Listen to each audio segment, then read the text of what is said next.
شاء الله لمدينتنا وللعراق كله الأمن والأمان إن شاء الله. والله إن شاء الله يا ربي يرجع مدينتنا أحسن من قبل إن شاء الله.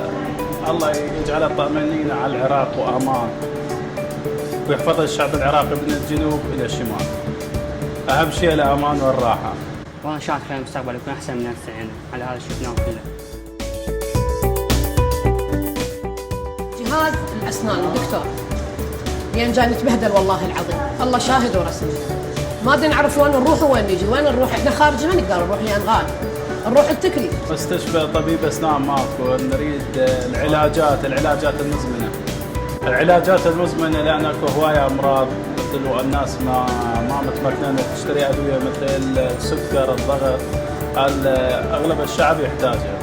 علمية أكثر أو بنى تحتية أقوى من ناحية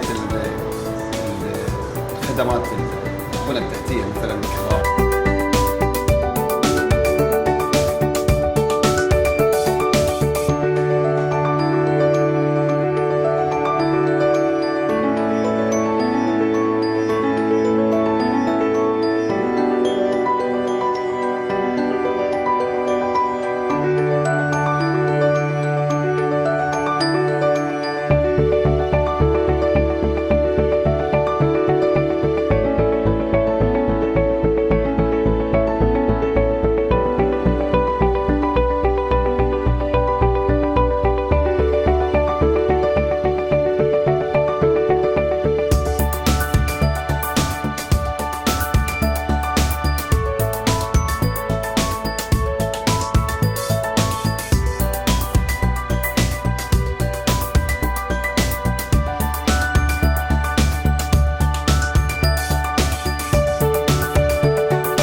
والعالم كلها تعرف ان العراق هو صار منطقه احسن من قبل ان شاء الله. جهود الطيبين.